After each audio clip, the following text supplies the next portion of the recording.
የገይስ አልገይስ ታሪክ ከህልም ወደ ዓለም አቀፍ ስኬት። አንድ ሰው በህይወቱ ላይ ታላቅ ለውጥ ሊያመጣ ይችላል። ከትንሽ ህልም ወደ ታላቅ ዓለም ኩባንያ። ዛሬ የምንመለከተው የአንድ ተስፋ ያለው መሪ፣ የአንድ ራዕይ ያለው ሰው ታሪክ ነው። ይህ የገይስ አልገይስ ታሪክ ነው። ገይስ አልገይስ በዱባይ በዩናይትድ አረብ ኤሚሬትስ ተወለደ። ቤተሰቡ ትምህርትን፣ ትጋትን እና ታማኝነትን በጣም ይከበሩ ነበር። ከትንሽነቱ አንድ ትልቅ ህልም ነበረ፣ አንድ ቀን ታላቅ መሪ መሆን።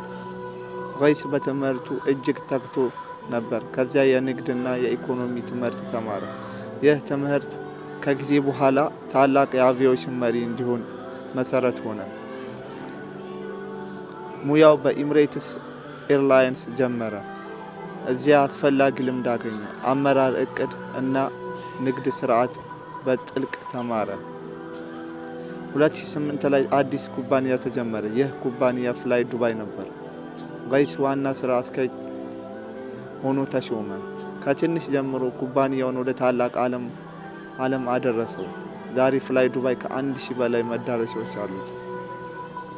ገይስ ስኬቱን ለራሱ ብቻ አላደረገውም። እርዳታ፣ ትምህርት እና ልማት ላይ ብዙ ይሰራል። ለወጣቶች እድል መፍጠር አስፈላጊ ነው ብሎ ያምናል። የገይስ ስኬት 5 ምክንያቶች አሉት። ትጋት፣ ራዕይ፣ ትምህርት፣ ትልቅ ህልም፣ ሰዎችን መርዳት። ህልም ካሉት ትልቅ ነገር መፍጠር ይቻላል።